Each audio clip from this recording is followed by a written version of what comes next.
Kia ora. Kia ora. Nice.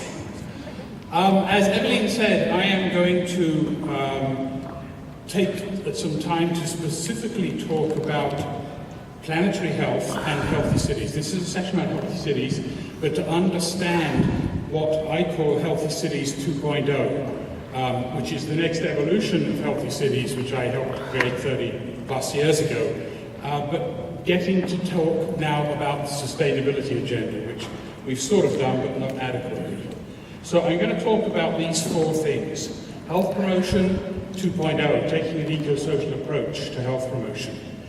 Putting it in the global context of the Anthropocene, a word we haven't actually heard until now, but is key to understanding all of this. Then to talk specifically from my perspective as a citizen of the North about cities and countries of the North and issues of ecological and health inequity, and then to talk about this notion of one planet cities. So let me start with this.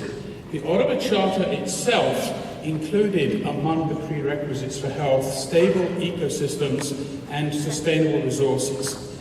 And when Len Doyle and I wrote the background paper for Healthy Cities, one of the 11 characteristics that we included was an ecosystem which is stable now and sustainable in the long term. So from the outset, health promotion and healthy cities got the ecological issues and the sustainability issues. Remember, 86 was a year before the Brundtland Report came out in 1987 on sustainable development. But in practice, health promotion has focused on the social determinants of health to the exclusion largely of the ecological determinants of health. And so what we've worked to do, and I'll talk a bit more about that shortly, is to redress that imbalance, to focus on both the ecological and the social determinants of health. Because health promotion to this point has been largely ecologically blind, a criticism we initially levelled, in fact, at population health when it emerged in the 1990s. But if you think about it, the most fundamental determinants of health are these: air, water, food. And then all of our fuel comes from nature. All of our materials come from nature. Everything in this building, what you're sitting on, what surrounds you, comes from nature. We're protected from UV radiation by the ozone layer. Nature recycles many of our wastes, except the more damaging ones we've produced in the last 70 years. And it's given us over the last 11,000 years a relatively stable and livable climate in which civilization as we know it around the globe, civilizations have emerged, and agriculture has emerged, and cities have emerged. So this is the basis of our health. And Tony Capon will talk more about this on Thursday, but it's worth hearing more than once. So the Anthropocene. What is the Anthropocene? It's a new word. There's three aspects to it. I'm going to talk about this very quickly. Firstly, it's a geological phenomenon. We're talking about a new geological epoch, which the geologists are now considering as a formal declaration. It's an ecological phenomenon. Massive, global, rapid ecological changes are going on, which are reflected in new geological layers that we're laying down. And then, of course, the whole thing is driven by us. We are the anthropos in the Anthropocene. Anthropos is the ancient Greek word for human. So the Anthropocene is the age of humans, replacing the Holocene, which is the 11,000 previous years. And one of the really important things to understand about the Anthropocene is that it's not just climate change, and we are very focused on climate change, but it is actually about all of these and other shifts in major Earth systems. So we're changing the climate, we're acidifying the ocean, we have been depleting the ozone layer. It's the only success story. We're actually starting to see that repair itself because we've stopped putting out damaging pollutants. We've been depleting resources. I like to think of them as the F resources. So fresh water, food lands, fisheries, forests, and so on. Fossil fuels, for that matter. We've created massive levels of pollution and ecotoxicity. It ought to be of real concern to us that every single one of us carries a body burden of persistent organic pollutants from the time we're born, from before the time we're born. and that we accumulate that over our lifetime, and it is true of other species too. And then finally, we're seeing, really as a consequence of all of these things and more, a sixth great extinction, which we, humans, have been triggering and is underway. All of this and more constitutes the Anthropocene, so to only focus on climate change is to miss the big picture, in my view.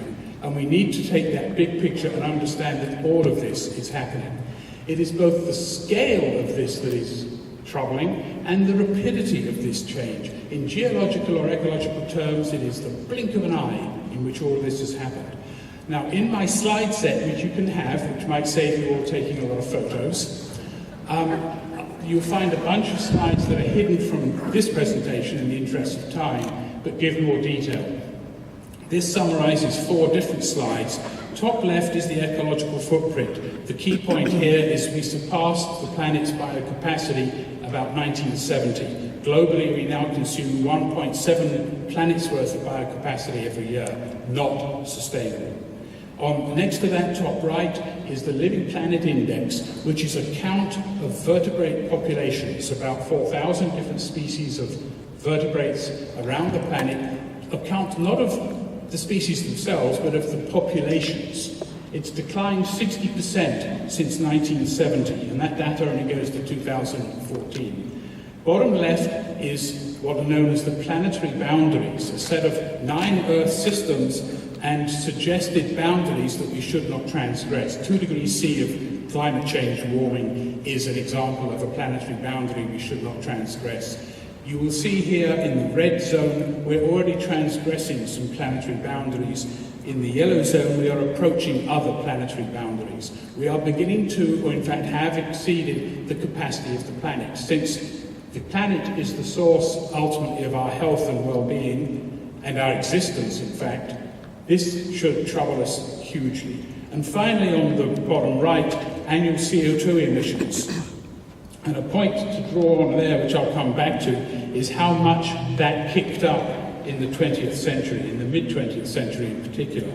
So all of this is happening at the same time. This is a phenomenon that has been dubbed the Great Acceleration. So we have seen massive and rapid acceleration, both of socioeconomic trends on the left and of Earth system trends on the right. And the important point here is those red arrows which mark 1950, the suggested date at which the Anthropocene began. I was born in 1948. I am the Anthropocene. I'm a well-educated, well-off, white male from a high-income country. I embody, I personify the Anthropocene, although I hasten to add it's not all my fault. But I've been a part of it. And we've all been a part of it in our ways, in different ways. So we need to think about this. I'm not going to go through this in detail, but it's worth, you can go onto the website, which you can find on the details of the slide, and calculate for yourself what's changed in your lifetime. It's quite stunning. So, in 2005, the UN's Millennium Ecosystem Assessment said this: the ability of the planet's ecosystems to sustain future generations can no longer be taken for granted. If you work in population and public health, or even if you're just a citizen of the world, that should trouble you greatly. That's a scary statement if you've got kids or grandkids, that our ecosystems may not be able to sustain future generations. So again, I stress, the ecological determinants of health all come from nature. These are the things that in various ways we are undermining. So I led a process for the Canadian Public Health Association that resulted in these 2 reports in 2015. The one on the left is a discussion document, the one on the right is what we call the brief report. It's only 100 pages. The real background document is 500 pages. But it's about addressing, and we coined the phrase, ecological determinants of health. One of the key points we make in the report, I would add, is that we're not trying to say, forget the social, let's focus on the ecological. We're saying you have to address the social and the ecological at the same time. They are deeply interwoven. Ecological change will drive social change, and certainly social change is driving ecological change. We have to deal with it as a whole. In about the same time, shortly after, the Rockefeller Foundation and the Lancet issued their report from the from their Commission on Planetary Health, a term, incidentally, that was coined by the editor of The Lancet, Richard Horton, a few years before. Tony Capon, who you'll hear from, was a commissioner for this report. I was a reviewer for this report. Safeguarding Human Health in the Anthropocene Epoch was the title, and as it said there, it is time for a new discipline. They said, we have been mortgaging the health of future generations to realize economic and development gains in the present. Tony, I know, will talk about intergenerational equity. We are acting unfairly towards future generations, mortgaging their future. We need to give some serious thought to this. So I would argue that short of all-out nuclear war, the Anthropocene is the greatest threat to global health in the 21st century.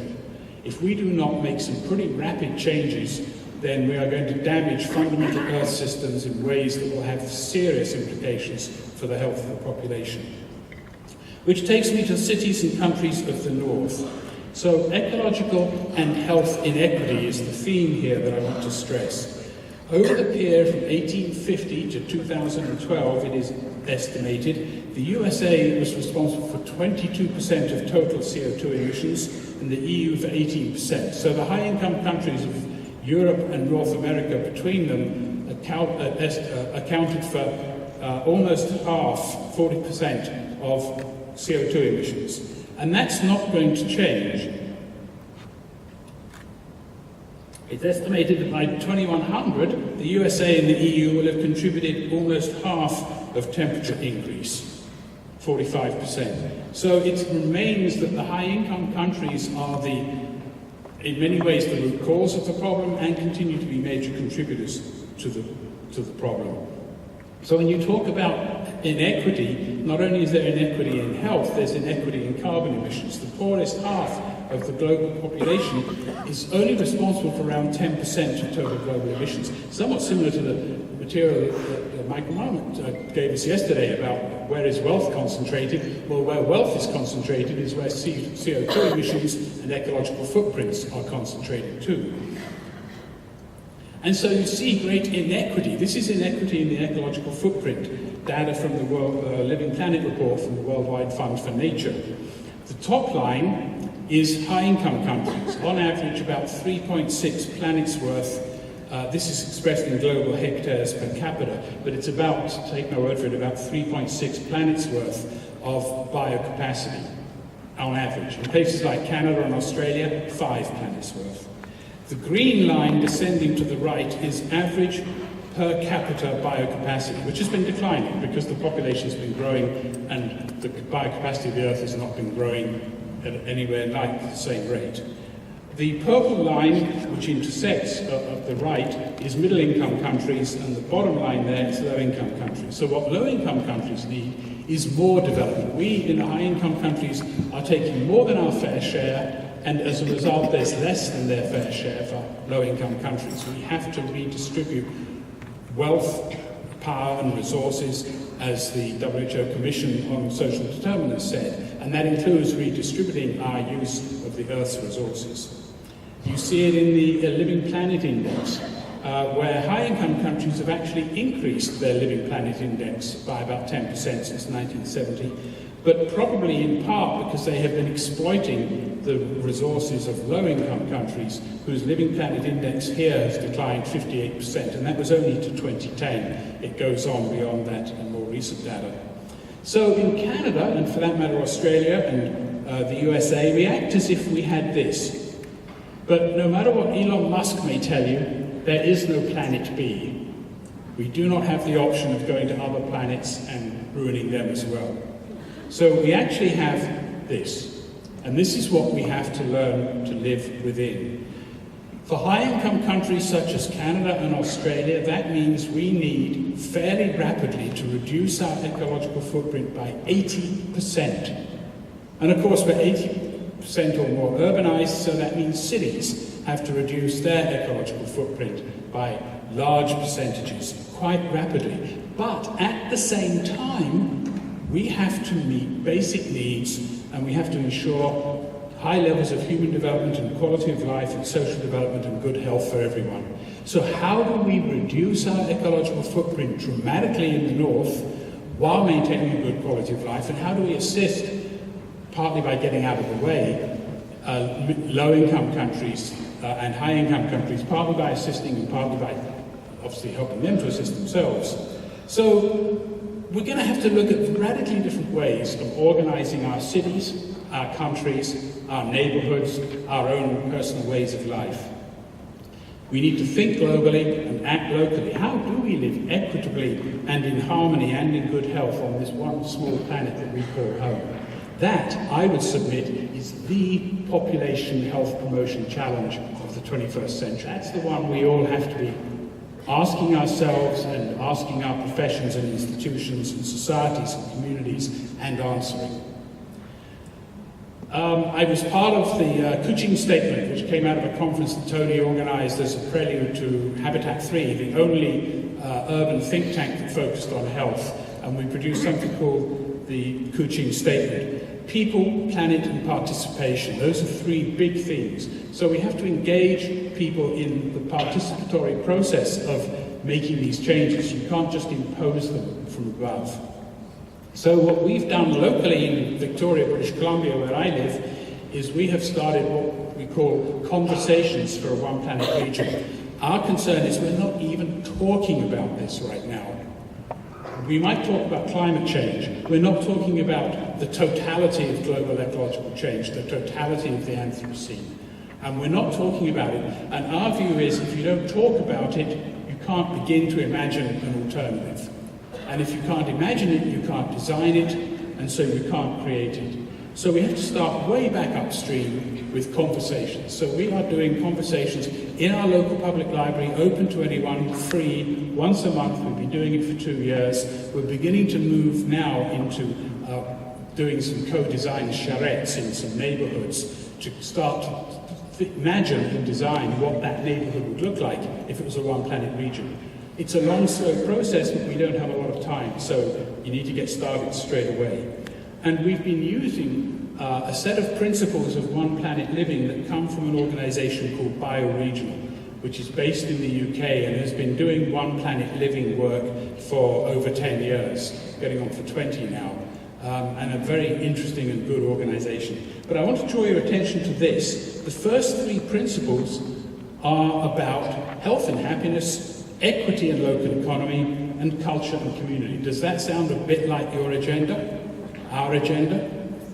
So the health and well-being and human development and community and equity and culture are all built into this, which is why I like this set of principles. It starts, in fact, with the anthropos in the Anthropocene, and then goes on to talk about the other 7 issues that are, if you like, somewhat more standard sustainable development issues, land and nature and so on. You can see the list there, energy and waste and materials and so on. So how do you redesign your community to have an ecological footprint of 1 in these latter 7 areas while maintaining good quality in those first 3 areas? That is the challenge that we face. And I have very little confidence that the answer is going to come down from above.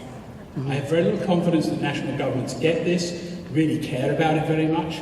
Look at their record on climate change, never mind all the rest of these factors.